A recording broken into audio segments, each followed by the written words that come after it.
নবী আমার কান্দার কয় যায় আমারে সাইদা পালায়া দা রহমতে আলম নবী নূরে মুজাসসাম। আলহামদুলিল্লাহ, সর্বপ্রথম আল্লাহ সুবহানাহু ওয়া তাআলার প্রতি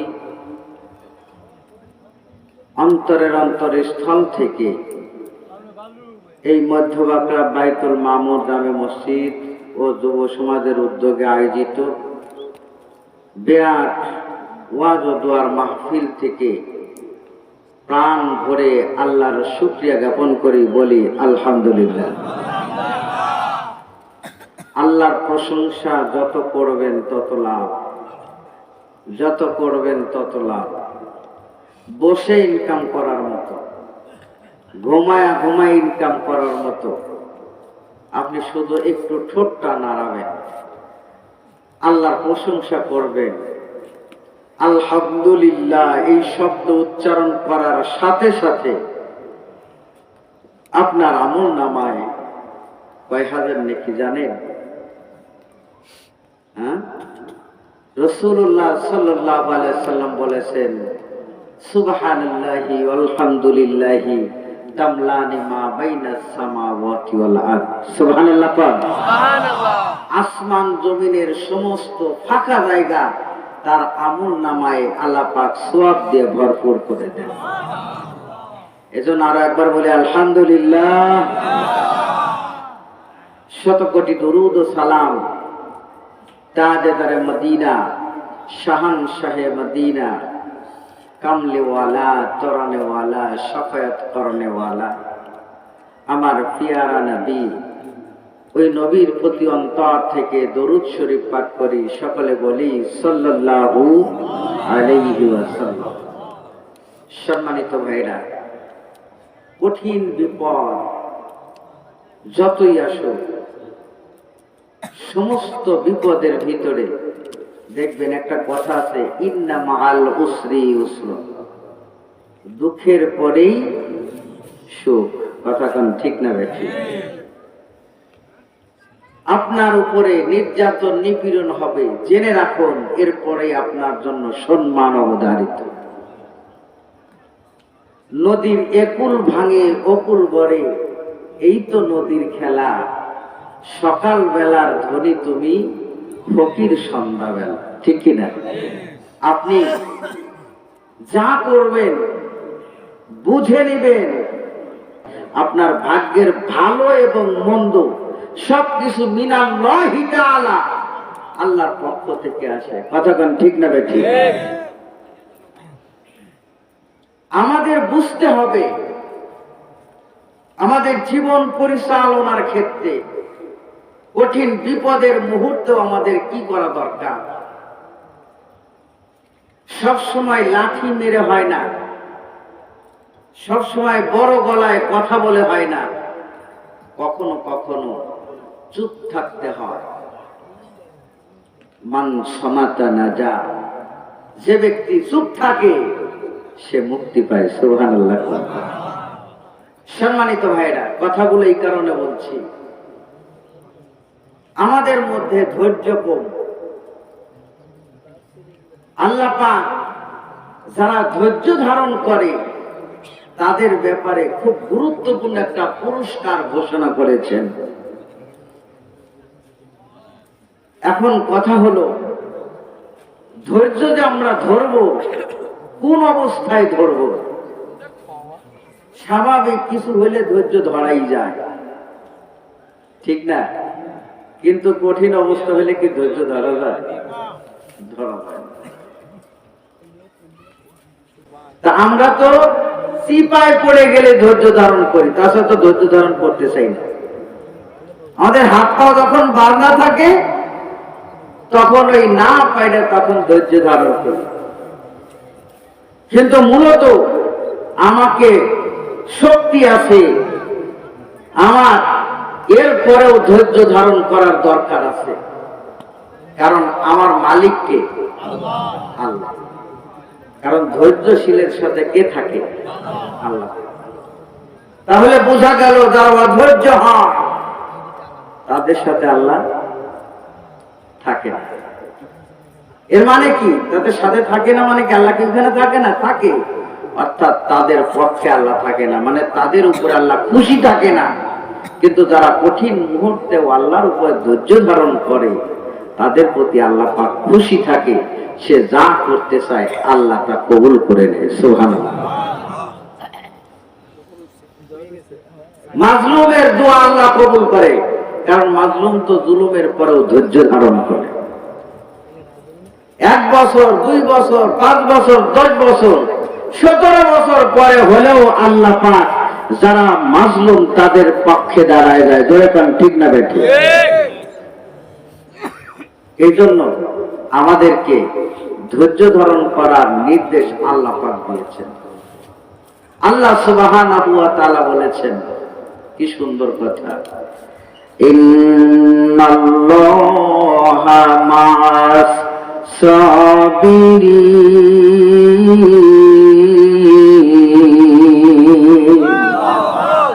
আল্লাহ কয় নিশ্চয়ই আল্লাহ পাক ধৈর্যশীলদের সাথে আছে, থাকে। মুমিনও গভীর মনোযোগ দিলে কান্না লাগাই। আল্লাহ রাব্বুল আলামিন সূরাতুল আসরের মধ্যে 4টা পয়েন্টের কথা বলেছেন। আল্লাহ পাক এই 4টা পয়েন্টের মধ্যে বললেন, এই 4 পয়েন্টের মধ্যে যারা সীমাবদ্ধ আছে তারা হলো লাভবান, তারা সফল কাম। আর এই 4টার বাইরে যারা, তারা হলো ক্ষতিগ্রস্ত, তারা পরাস্ত হয়ে গেছে। ভাইরা আমার, এই 4টার মধ্যে একটা গুরুত্বপূর্ণ কথা হলো ওয়াতাওয়াসাউ বিস-সাবরি। যারা ধৈর্য ধারণ করে এবং ধৈর্যের নসিহত করে। একটু জোরে বলা যাবে কি আল্লাহু আকবার? তাহলে কত বড় গুরুত্বপূর্ণ বিষয় ধৈর্য ধারণ, কত বড় গুরুত্বপূর্ণ বিষয়। ভাইরা আমার, আপনার জীবন মরণ যা কিছু আছে সব কিছুর মালিক আমার আল্লাহ। আল্লাহর জন্য যদি আমি আমার জীবন মরণ উৎসর্গ করে দেই, এই জীবনে যা কিছু ঘটবে ভরসা রাখবো কার উপরে? তাওয়াক্কালতু আলাল্লাহ, আল্লাহর উপরে তাওয়াক্কুল করে থাকা লাগবে। আল্লাহ তার সুফল দিবে এটা বিশ্বাস রাখা লাগবে। আমার আল্লাহ কোন মানুষ কেন তার কোন সৃষ্টিকুলকে কোনদিন নিরাশ করে না। ভাইরা আমার, একটু গভীর মনোযোগ। হযরত মা ফাতিমা রাদিয়াল্লাহু তাআলা আনহা একদিন কোরআনুল কারীমের এই আয়াতটা তেলাওয়াত করতেছিলেন, ইন্নাল্লাহা মা'আস সাবিরিন। এমন সময় হযরত আলী রাদিয়াল্লাহু তাআলা আনহু আয়াতটা তেলাওয়াত করা শুনলেন। মা ফাতিমা রাদিয়াল্লাহু তাআলা আনহাকে ডাক দিলেন, হাসান হুসাইনের মা, তুমি যে আয়াতটা পড়লা এই আয়াতটা আমাকে একটু বোঝায় দিতে পারবা? হযরতে মা ফাতিমা রাদিয়াল্লাহু তাআলা আনহা বলল, আপনি যদি সত্যি না বুঝে থাকেন তাহলে আপনাকে অবশ্যই আমি বোঝায় দিব। হযরত আলী রাদিয়াল্লাহু তাআলা আনহু কি বোঝে না? যার শানে আমার নবী, মায়ার নবীজি তার জবান দিয়ে বলেছেন, আনা মদিনাতুল ইলমি ওয়া আলিউন বাবুহা। আমি হলাম জ্ঞানের শহর, আর ওই জ্ঞানের দরজা নাম হলো হযরত আলী। আমি হলাম জ্ঞানের শহর, আর হযরত আলী হলো সেই জ্ঞানের দরজা। এখন কোন একটা শহরে যেতে হলে দরজা দিয়ে যাবেন, শহরে যাবেন একবার, দরজার পাশে যাবেন কয়বার? দুইবার, কারণ ঢুকতে একবার বাইরে হতে একবার।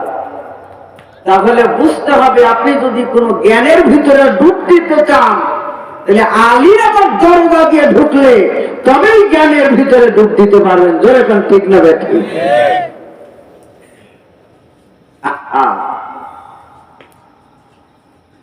সম্মানিত ভাইরা, হযরত আলী রাদিয়াল্লাহু তাআলা আনহু বলেন, ফাতিমা আমি তোমার কাছে জানতে চাই, এই আয়াতখানার ব্যাখ্যা এমনি করে বলা হলো, একজন মানুষ যার কিছুই নাই, শুধু একটা মাত্র সম্বল, একটা গরু আছে, সেই গরুর দুধ দেয়, ওই দুধ দহন করে দুধ বিক্রি করে তার সংসার চলে, আর কোনো আয়ের উৎস নাই।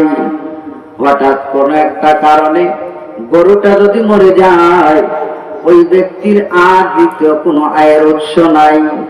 কঠিন পরিস্থিতিতেও সে যদি ধৈর্য ধারণ করে আমার আল্লাহর উপরে, আমার আল্লাহ পাক তার উপরে খুশি হয়ে যায়।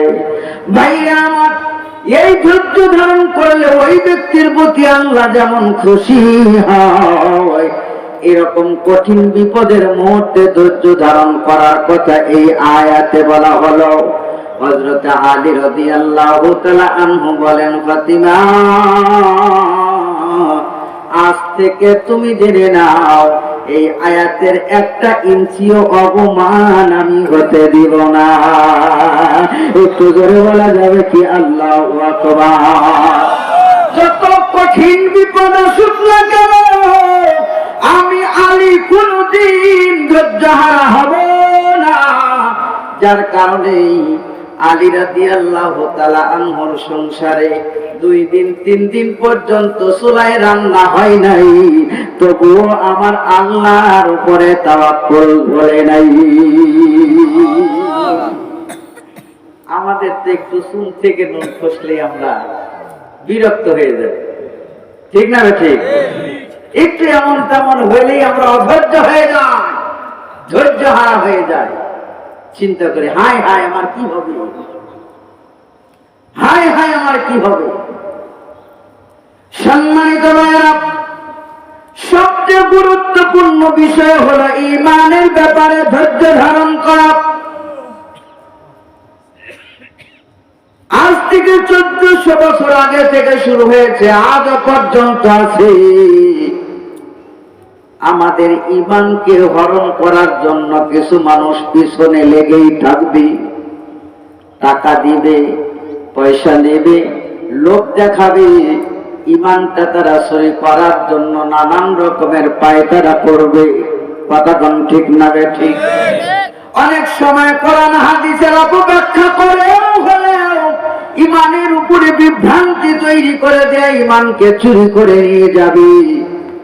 দেখেন বর্তমান সমাজে একটা নির্জগতে একটা জিনিস ভাইরাল হলো, আমাদের দেশনেত্রী বেগম খালেদা জিয়া যখন মারা গেলেন, ইন্না লিল্লাহি ওয়া ইন্না ইলাইহি রাজিউন, উনি যখন ইন্তেকাল করলেন, ওনার নামাজে জানাজা পড়ালেন আমাদের বাইতুল মুকাররমের খতিব সাহেব। তো এক শ্রেণীর কিছু মোল্লা মুন্সি আহলে হাদিসরা বের হলো, ওনার নামাজে জানাজায় তারা ভুল ধরে কয় জানাজায় নাকি সূরা ফাতিহা পড়ে নাই, এই জন্য নাকি জানাজা নামাজ হয় নাই। নাউযুবিল্লাহ না সুবহানাল্লাহ, বলেন না নাউযুবিল্লাহ না সুবহানাল্লাহ। শায়েখ, কিছু শায়েখ বের হয়েছে, আহলে হাদিস শায়েখ, মুজাফফর বিন মুহসিন, এই বজ্জাত এমন ভাবে বক্তব্য তুলে ধরছেন যে নামাজে জানাজা হয়ই নাই। ফালতু বলতে বলতে এক পর্যায়ে কয় যে ওই ইমাম সাহেব তো ওযুই করে। নাউযুবিল্লাহ কইতে, তার মানে মানুষের ভিতরে বিভ্রান্ত ছড়াচ্ছে। উনি দলিল দেয়, দেখেন এইবার ঈমান চুরি করার জন্য আবার দলিলও দেয়। কি দেয়? দলিলও দেয়। লা সালাতা ইল্লা বিল ফাতিহাতিল কিতাব, সূরা ফাতিহা ছাড়া নামাজ হয় না। যেহেতু জানাজা নামাজ ওটা একটা নামাজ, সূরা ফাতিহা পড়ে না, এই জন্য জানাজা হয় নাই।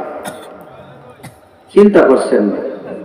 এখন কিছু সহজ সরল মানুষ তারা চিন্তা করে আসলেও তো তাই, রাসূল তো মিথ্যা বলে নাই, কথা বলছেন তো? কিন্তু আসলে জানাজান আমাদের কি সূরা ফাতিহা আসেনি, এই বড়দেরা পায় তো। আমাদের ইমানকে চুরি করার জন্য এতদিন যাইবা ছিল প্যান্টাই পরা, এখন জুব্বা টুপিওয়ালারাও ইমান চোর হয়ে গেছে, কথা বলছেন? জুব্বা পরে টুপি মাথায় দিয়ে মাথায় পাগড়ি বেঁধে আমাদের ইমান চুরি করার জন্য উঠে পড়ে লেগেছে। এই জন্য যত সব থাকুক না কেন আমাদের ধৈর্য ধারণ করতে হবে, এই চোরদের প্রতিহত করতে হবে, কথা বলেন ঠিক না? সম্মানিত ভাইরা, একটু খেয়াল করুন, আমার প্যারা নবী মায়ার নবীকে হত্যা করার জন্য যখন দারুন নাদর বৈঠকে সিদ্ধান্ত হলো মুহাম্মাদের কাল্লা যে এনে দিতে পারবে 100টি ঘোড়া তার উপহার দেওয়া হবে, 100টি উট উপহার দেওয়া হবে এবং আরবের শ্রেষ্ঠ ধনী সুন্দরী মহিলার সাথে বিয়ে দেওয়া হবে। এমন খবর পাওয়ার পরে তাগড়া যুবকদের লেলিয়ে দিলেন আমার নবীকে হত্যা করার জন্য। সেই যুবকদের ভিতরে একজন ছিল, নাম ছিল ওমর ইবনে খাত্তাব। সোনার ভাইরা একটু খেয়াল করুন, আমার নবীকে হত্যা করতে যাইয়া নবীর নূরানি চেহারাখানা দেখে, নবীর এই ইসলামের সৌন্দর্য দেখে, তার বোনের বাড়িতে গিয়ে কোরআন তেলাওয়াতটা শোনার পরে কলিজার ভিতরে আল্লাহ পাক হেদায়েতের নূর ঢোকায়া দিলেন। আল্লাহ নবীকে হত্যা করতে যাইয়া তিনি মুসলমান হয়ে গেল। 100টি উটের মায়া ছেড়ে দিল, তাগড়া 100টি ঘোড়ার মায়া ছেড়ে দিল। এমনকি এই যুবক সুন্দরী রমণীকে বিয়ে করার মায়া ছাইরা দিয়া তারা ইমানের ভিতরে নিমজ্জিত হয়ে গেল। একটু ধরে বলেন আল্লাহু আকবার। ভাইরা আমার, শুধু লোক নয়, একটু খেয়াল করুন, ইসলামের মধ্যে সর্বপ্রথম যিনি শাহাদাত বরণ করেছেন তার নাম কি? ইসলামে সর্বপ্রথম যাকে শহীদ করা হলো তিনি কিন্তু কোনো পুরুষ না, খেয়াল করেন, তিনি কিন্তু কোনো পুরুষ না। ইসলামের সর্বপ্রথম যিনি শহীদ হয়েছেন তিনি কোনো পুরুষ মানুষ নয়, তিনি নাবালক নয়। কিন্তু একটু খেয়াল করুন, ইসলামের সর্বপ্রথম যে 3 জন শহীদ হয়েছিল, একজন প্রাপ্তবয়স্ক পুরুষ, একজন নাবালক আর একজন মহিলা। কিন্তু সর্বপ্রথম যিনি শহীদ হয় তিনি ছিলেন একজন মহিলা মানুষ, নাম হলো সুমাইয়া। নাম কি? ও আমার সোনার ভাইরা, খেয়াল করুন, ঈমানের কারণে তার উপরে এত নির্যাতন নিপীড়ন চালানো হলো। সুমাইয়ার বলা হলো, সুমাইয়া তুমি যদি ঈমান ছেড়ে না দাও তাহলে তোমার ছোট্ট সন্তান আম্মারকে পর্যন্ত হত্যা করা হবে। সুমাইয়া ডাকতে বলেছিলেন, ও কাফেরের দলেরা, তোমরা আমাকে কেন, আমার সন্তানকে কেন, আমাকে যদি হত্যা করে তবুও আমি আমার আল্লাহকে ছাড়তে পারবো না। মাইরা আমার একটু খেয়াল করুন, সুমাইয়ার উপরে এত বেত্রাঘাত করা হলো। সুমাইয়া এত বেত্রাঘাতের পরেও তারপরেও ধৈর্য ধরে আছেন আর 2 চোখের পানি গলায় কান্দেন, আল্লাহ ও আমার মায়ার আল্লাহ গো, আমার এই জীবনটা তুমি নিয়ে নাও, আমার এই জীবন দিতে প্রস্তুত, তবুও আমি আমার ঈমান দিতে পারবো না। মেয়েরা আমার, সুমাইয়াকে এতই কষ্ট দেওয়া হচ্ছিল, এক পর্যায়ে লোহাকে আগুনে পোড়ায়া সুমাইয়ার পিঠে, হাতে, মাথায়, পায়ে এমনি ভাবে সেঁক দেওয়া হয়। সেঁক দেওয়ার কারণে অগ্নিকুণ্ডে লোহা লাল বর্ণ হয়ে গেছে। সেই লোহাটা যখন পিঠের সাথে লাগায় দিছে, পিঠটা চাকা চাকা হয়ে গেছে, চামড়াটা পুড়ে যায়, ধোঁয়া বের হয়, চিৎকার দেয়, মুখে আর কোনো আওয়াজ নাই, একটাই আওয়াজ, আল্লাহ।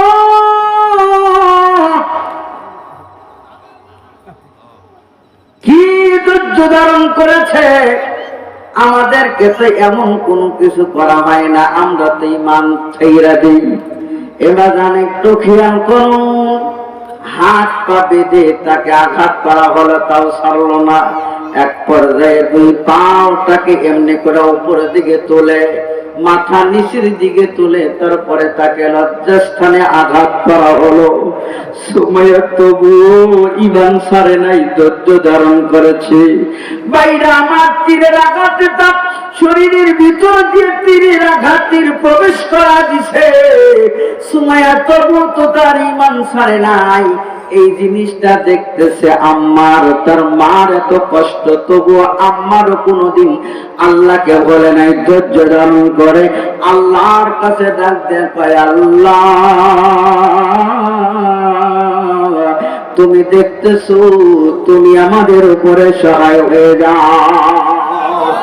সোনার ভাইরা আমার একটু খেয়াল করুন, তার স্বামী আসাদ দেখতেছি স্বামীকেও হত্যা করা হয়েছে। হযরত সুমাইয়া রাদিয়াল্লাহু তাআলা আনহাকে কঠিন থেকে কঠিনতর ভাবে হত্যা করা হলো।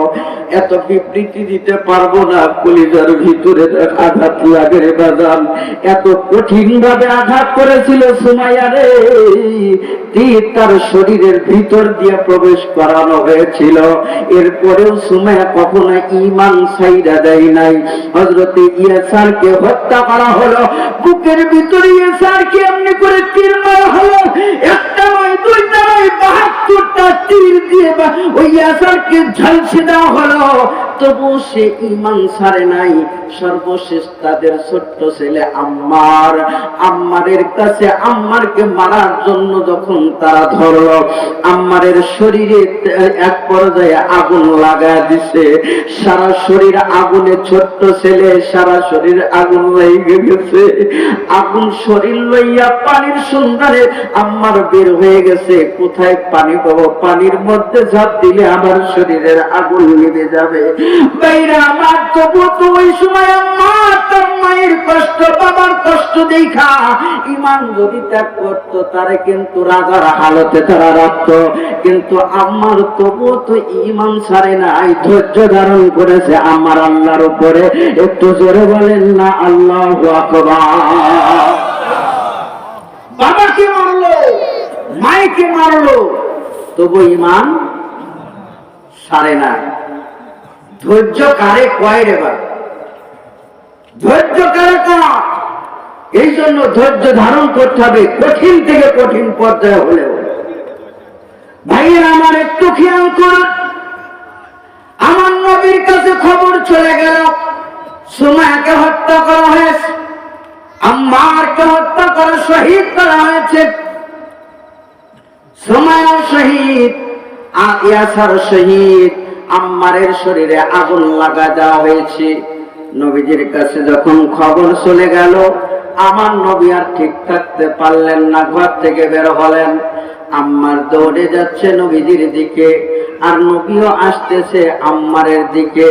এক পর্যায়ে আল্লাহর নবীর সামনে যখন আম্মার দাঁড়ায় গেছে, আমার নবীজি আম্মারকে দাঁড় করায়া সামনে দাঁড়ায় কয়, কুন্না ইয়া নারু কুনি বারদাও ওয়া সালামান আলা আম্মার।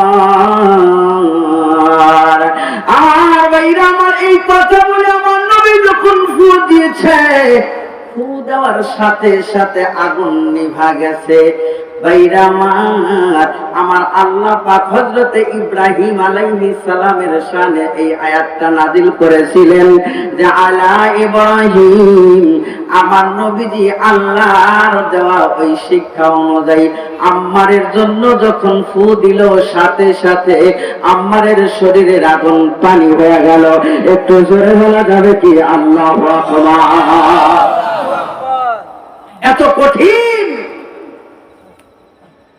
এরপরে ঈমান ছাড়ে নাই। আমরা কি ঈমান ছাড়বো নি? কথা কান ঈমান ছাড়বো? আমরা তো কথায় কথায় ঈমান ছেড়ে দেই,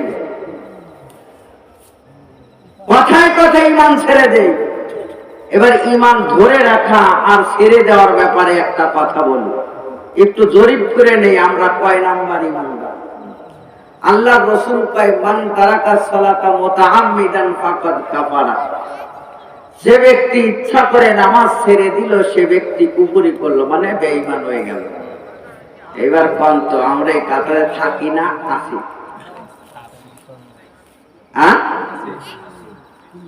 আমরাও মুসলমান, আমরা কি মুসলমান, কিন্তু নামাজের বেলায় না। কথাগান আছে না নাই? নামাজের কথা শুনলেই মসজিদ থেকে আরো দূরে সরে যাওয়ার চিন্তা করি। যেই মাত্র আযান হয় সারাক্ষণ মসজিদের সামনে দোকানে বসে আড্ডা দিচ্ছে, গল্প করছে। যেই আযান দিচ্ছে সুসুর করে উঠে দোকান থেকে অন্যদিকে চলে যায়। এরকম মুসলমান আছে না নাই? এগুলো হলো গরু খাওয়া মুসলমান, ঠিক কিনা কর? সম্মানিত ভাইরা, একটু গভীর মনোযোগ দিতে হবে। এইভাবে মুসলমানই না, শীতের মধ্যে আমাদের কষ্ট হয় কেন? একটু ধৈর্য ধরে ওযু করে নামাজটা পড়া যায় না? গরমই হয় না, আবার শীত ঠান্ডা। এখন আমাদের তো গ্রাম অঞ্চলে ইরি ধান লাগানোর সময় হয়, তখন কি জমির পানি আগুনে গরম থাকে? কেন? কি থাকে? ওই কাদা মাটি গরম থাকে, কি থাকে? এবার কোন ধান লাগান কিনা? লাগান কেন? ঠান্ডা না?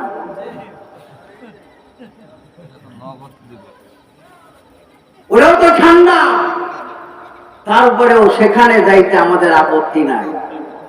কথা কান ঠিক না বেঠে? কিন্তু একটু ওযু করতে 1 মিনিট সময় লাগবে, হয়তো বা 2 মিনিট সময় লাগবে, এইটুকু আমাদের সহ্য হয় না। ঘন্টার পর ঘন্টায় কাদা মাটির ভিতরে থাকলেও কষ্ট হয় না। যারা পুকুরে মাছ ধরে তারা পানির মধ্যে নামে না? পুকুরের পানিতে আগুন দিয়ে জাল করে রাখে, কেন? তারপরে থুথুর করে কাঁপবে, মাছ ধরবে, এটা ঠিক আছে। কিন্তু নামাজের সময় হলে ঠান্ডা পানি ওযু করতে কষ্ট হয়। এটাই হলো আমাদের ধৈর্য, ভালো কামে ধৈর্য না। মসজিদের মধ্যে জুমার দিনে হুজুর বয়ান করে কিনা? হুজুর বয়ান করে, আমরা মুসল্লিরা বাইরে ঘোরাঘুরি করি, কারণ মাইক দিতে বয়ান করতেছে অথবা সাউন্ড বক্স, আওয়াজ তো শোনাই যায়। হুজুর এখনো নামাজ শুরু হয় নাই, করে নাই, হুজুর তো ওয়াজ করে। দূর ভিতরে বসতে লাগবে, বাইরে ঘোরাঘুরি করে, মোবাইল টেপে গল্প করে, এভাবে টাইম পাস করে। যেই মাত্র হুজুরকে এখন সুন্নাত করেন তখন হুরুর করে মসজিদে ঢোকে। এখানে লাভ দুইটা। লাভ কয়টা? লাভ দুইটা। একটা হলো ওয়াজ তো শোনা লাগলো না, আমলও করা লাগবে না, এই একটা লাভ। আর 2 নাম্বার লাভ হলো পরে ঢুকছে, আগে বাড়াইতে পারবে। এটা এগুলো লাভ হলো না লস হলো? কথা বলে না, লাভ হলো না লস হলো? আমরা লসটাকেই লাভ ধরে নেই আর লাভকেই লস ধরে নেই। কথা বলেন ঠিক না ঠিক? এই হলো আমাদের অবস্থা। একটু কষ্ট করেন, ধৈর্য ধরেন, নামাজের ক্ষেত্রে একটু ধৈর্য ধরেন। এটা আমার কথা নয়, আল্লাহ রাব্বুল আলামিন বলেন ওয়াস্তাঈনু বিস-সাবরি ওয়াস-সালাহ। ও দুনিয়ার মানুষ, আমি আল্লাহর কাছে যদি তোমরা কিছু পেতে চাও, আমার কাছে যদি সাহায্য চাও, তাহলে 2টা জিনিস ছাড়া সাহায্য চায় লাভ হবে না। বাজান রে, এবার আপনাদের কাছে জানতে চাই, আল্লাহ সুবহানাহু ওয়া তাআলার কাছে আমরা সবচেয়ে কি বেশি চাই? বলতে পারবেন নি? আমাদের যতগুলো আল্লাহর কাছে চাওয়া পাওয়া আছে, যখনই মুনাজাত করি, যখনই দোয়া করি, একটা জিনিস আল্লাহর কাছে চাই, বুঝা হলেও চাই, না বুঝা হলেও চাই। কি জিনিস আমরা বেশি বেশি চাই? আমাদের এই যে আমরা টাকা চাই, পয়সা চাই, বিবি চাই, ধন দৌলত চাই, মান ইজ্জত চাই, ক্ষমতা চাই, এই সব চাওয়ার ভিতরে মূল একটা জিনিস চাওয়া আছে, যে চাওয়াটা আমরা সব সময় চাই, প্রতি রাকাতে রাকাতে আল্লাহর কাছে চাই। কিন্তু কি চাই একটু জানতে চাই? বলবেন না? কি চাই? একটা চাওয়ার ভিতরে সব আছে, টাকা, জমিদারি, ক্ষমতা, রাজত্ব, বিবি, সন্তান, আপনি যা চান সব চাওয়া ওই একটা চাওয়ার ভিতরে আছে, যেটা আমরা সব সময় চাই। আমাদের মূল চাওয়ার একটা জিনিস, সেই চাওয়াটা হলো কি শুনবেন? আপনারা চান তো? চান না? বলেন না চান না? হুজুর কেমনে চাই আজকে বলে দিলে খেয়াল করবেন। আল্লাহ বলেন ওয়াস্তাঈনু বিস-সাবরি ওয়াস-সালাহ। ও দুনিয়ার মানুষ তোমরা শুনে নাও, আমি আল্লাহর কাছে তোমরা সাহায্য চাইবা, তবে নামাজ এবং ধৈর্যের মাধ্যমে। এই আয়াতে দেখেন আল্লাহ উত্তর দিচ্ছে সাহায্য চাইবা নামাজ এবং ধৈর্যের মাধ্যমে। আর আমরা আল্লাহর কাছে যেই জিনিসটা চাই সেই জিনিস হলো ইয়্যাকা না'বুদু ওয়া ইয়্যাকা নাস্তাঈন। আল্লাহর কাছে আমরা প্রতি রাকাতে রাকাতে কান্দি আর কই, আল্লাহ আমরা তোমার ইবাদত করি, তোমার গোলামি করি, তোমার দাসত্ব করি শুধু একটা জিনিসের জন্য, আল্লাহ রে তুমি আমাদের সাহায্য করো, ও তোমার কাছেই সাহায্য চাই। সূরা ফাতিহার ভিতরে বলি কিনা ইয়্যাকা নাস্তাঈন বলি কিনা? আল্লাহ আমাকে সাহায্য করো। তাহলে টাকা চাওয়া, পয়সা চাওয়া এগুলো সব সাহায্যের ভিতরে। ধন দৌলত যা চাই, ক্ষমতা চাই, বিবি চাই, সন্তান চাই, যা কিছু চাওয়ার দরকার, এটা বাপ মার জন্য দোয়া করি, আল্লাহ আমার বাপ মারে কবরে জান্নাত দিয়ে দিও, কই কিনা? এটাও ওই সাহায্য চাওয়ার অংশ। অর্থাৎ সকল চাওয়াকে একটা শব্দের মধ্যে যদি আনি, সেই শব্দের নাম হলো সাহায্য চাওয়া। কি চাওয়া? এখন প্রত্যেক রাকাতে রাকাতে আল্লাহর কাছে কই, আল্লাহ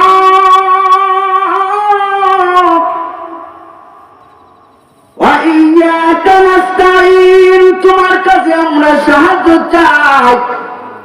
আল্লাহ কয় বান্দারে আমি আল্লাহ তোরে সাহায্য করার জন্য প্রস্তুত আছি, তবে এমনি এমনি সাহায্য চাইলে হয় না, এমনি এমনি সাহায্য চাইলে হয় না, কিছু জিনিস লাগে, মাধ্যম লাগে। এইবার আল্লাহ কয় ওয়াস্তাঈনু বিস-সাবরি ওয়াস-সালাহ। বান্দা তুই আমার কাছে সাহায্য চাইছো, আমি আল্লাহ সাহায্য দেওয়ার জন্য প্রস্তুত, তবে দুইটা জিনিসের মাধ্যমে সাহায্য চাও। একটার নাম হলো ধৈর্য ধারণ করা, আর একটার নাম হলো নামাজ পড়া। তাহলে ধৈর্য ধারণের গুরুত্ব ছোট না বড়? নামাজেরও আগে। আমি নামাজ পড়বো, নামাজ পড়লে কই যাবো? জান্নাতে যাও না? নামাজ পড়লে কই যাবো? নামাজ as-সালাতু মিফতাহুল জান্নাত, নামাজ হলো জান্নাতের চাবি। তাহলে নামাজ পড়বো, নামাজেরও আগে আল্লাহ আদেশ করলো ধৈর্য ধারণ করার কথা। গুরুত্ব ধৈর্যের কত বড় আমরা কিন্তু কল্পনাও করি না, আমাদের ভিতর ধৈর্য না। শোনা ভাইরা, এই যে মাহফিলে ঠান্ডার মধ্যে বসে থাকা, এখানে বসলে কিন্তু ঠান্ডা লাগে না, কথা কোন ঠিক না ঠিক? গা গরম হয়ে যায়, কিন্তু ঠান্ডার ভিতরে ঠিকই দোকানে কুয়াশার ভিতরে বাতাস লাগে, তারপরে সেখানে বসে আড্ডায় আছি, টিভি দেখতেছি, হা করে চেয়ারেছি। কত দাড়ি পাকা চুল পাকা মুরব্বীরা বিড়ি টানে আর টিভির দিকে চায় থাকে, এরকম আছে না নাই? ভগবান আছে না নাই? এখনো খুঁজলে অনেকগুলো পাবেন, কিন্তু এই জায়গা আধা ঘন্টা, 1 ঘন্টা বা 2 ঘন্টা সময় একটু বসে থাকবে, এই ধৈর্য নাই। বুড়া কিরমি কামড়া। হাসা কইছি না সত্যি কইছি?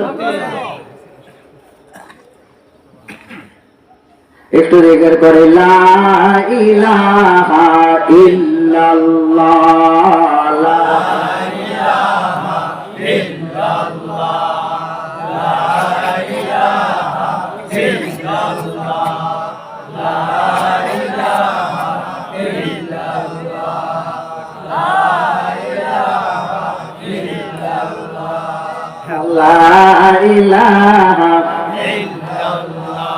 লা ইলাহা ইল্লাল্লাহু মুহাম্মাদুর রাসূলুল্লাহ সাল্লাল্লাহু আলাইহি ওয়াসাল্লাম। মুমিনু গভীর মনোযোগ দিলের কান্না লাগাই, শত কষ্টের মধ্যেও ধৈর্য ধারণ করে আল্লাহর কাছে যদি চাই, আল্লাহ সাহায্য করবে কি করবে না? একটু আওয়াজ দিতে হবে, আল্লাহ সাহায্য করবে কি করবে না? এই বিশ্বাস আল্লাহর উপরে রাখতে হবে। আমার মায়ের নবী নূর নবী সাল্লাল্লাহু আলাইহি সাল্লাম আমাকে আপনাকে ধৈর্য ধারণ করে নিজে শিক্ষা দিয়ে দিয়েছেন। ও দুনিয়ার মানুষ, একটু খেয়াল করা লাগবে।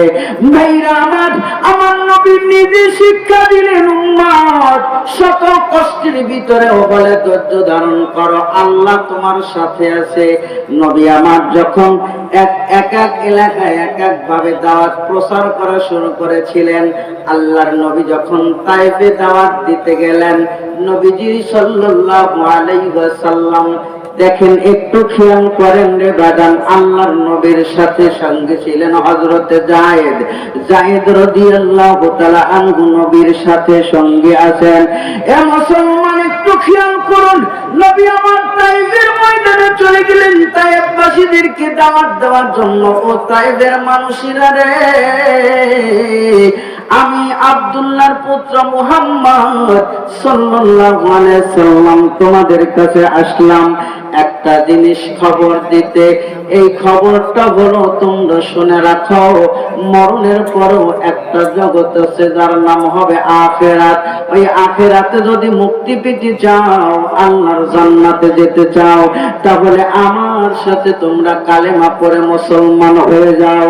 ইসলামের ছায়া তলে যারা জায়গা নিবে তাদের জীবন খানা হবে সফল কাম, আর যারা জায়গা নিতে পারবে না তাদের জীবন খানা হয়ে যাবে বরবাদ।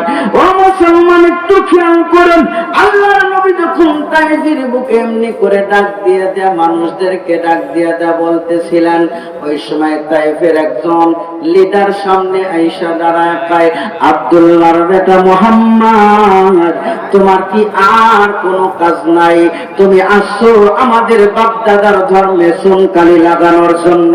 মেয়েরা আমার, একটু খেয়াল করুন, ও মুহাম্মদ, তুমি কি আমাদের বাপ দাদার ধর্মে চুনকালি লাগানোর জন্য আসছো?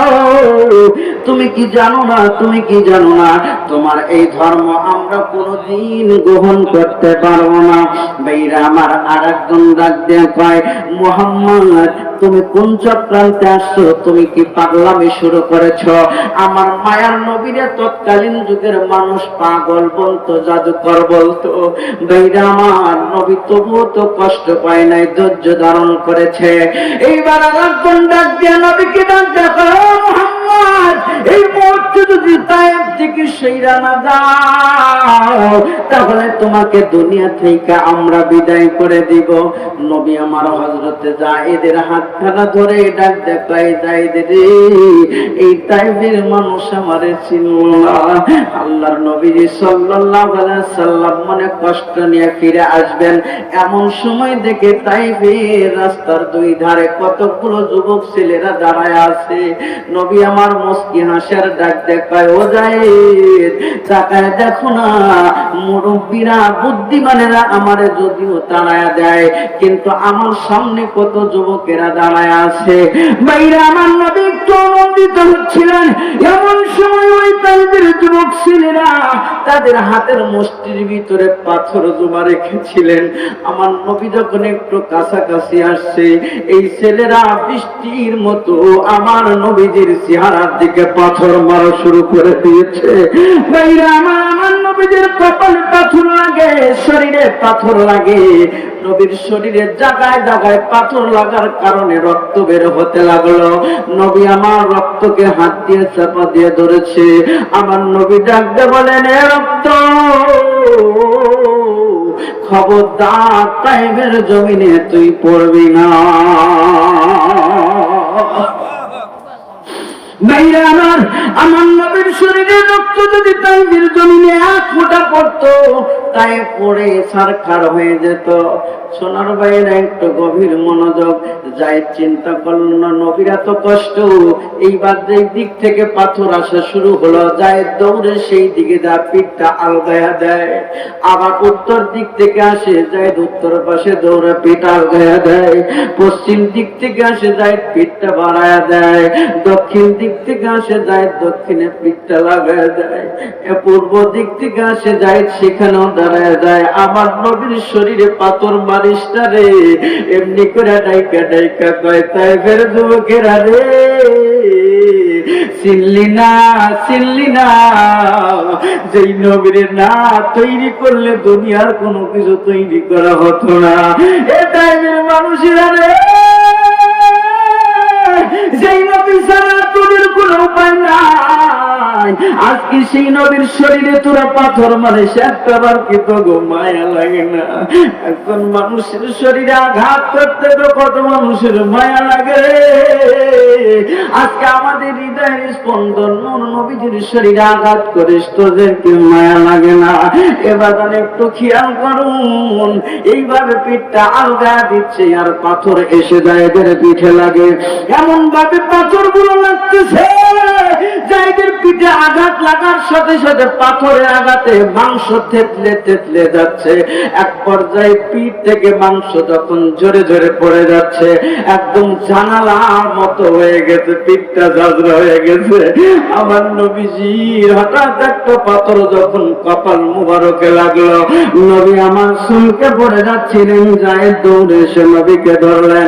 জায়েদের ওর উপরে আমার নবীর মাথাটা আছে। জায়েদ কে, ইয়া রাসূলুল্লাহ, ইয়া হাবিবাল্লাহ, আমি জায়েদ আমার জীবনখানা দিতে রাজি আছি গো, কিন্তু আপনার রাইখা আমি যাইতে রাজি না। ও নবী, মায়ার নবী, আমি জায়েদ আমার জীবন কুরবান করে দিব, তবুও তো আপনারে ছাড়তে পারবো না। আমার মায়ার নবী ডাক কয়, জায়েদ রে, তোর পিঠে পাথর লাগতে লাগতে তোর পিঠটা ঝাঁঝরা হয়ে গেছে, জানালা হয়ে গেছে। তোর পিঠের ছিদ্র দিয়া তোর কলিজা দেখা যাচ্ছে রে জায়েদ।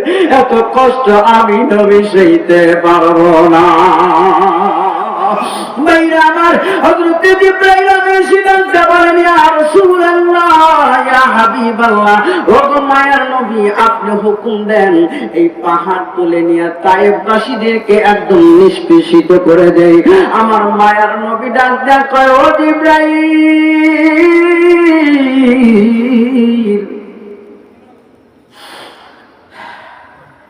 কারে মারবা রে, কারে মারবা?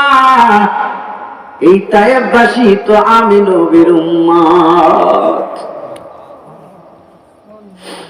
নবী আমার যদি সেই দিন অধৈর্য হয়ে বলতো, জিবরাইলে ধ্বংস করে দাও, তায়েফের সব শেষ হয়ে যাইত। বাজান রে, আমার নবীর উপরে এত নির্যাতন হওয়ার পরেও আমার নবী ধৈর্য ধারণ করেছে। কোনদিন তায়েফবাসীদের এই অন্যায়ের প্রতিশোধ নিতে যায় নাই। একটু খেয়াল করুন, ধৈর্য ধারণ করা কত বড় জরুরি। আমাদের ধৈর্য ধারণ করার দরকার আছে না নাই? এই জন্যই আমার আল্লাহ ডাক দিয়ে কয়, বান্দা, আমার কাছে তোমরা সাহায্য চাও, আমি আল্লাহ ততক্ষণ তোমাদের সাহায্য করব যতক্ষণ পর্যন্ত তোমরা নামাজ পড়বে, ধৈর্য ধারণ করবে।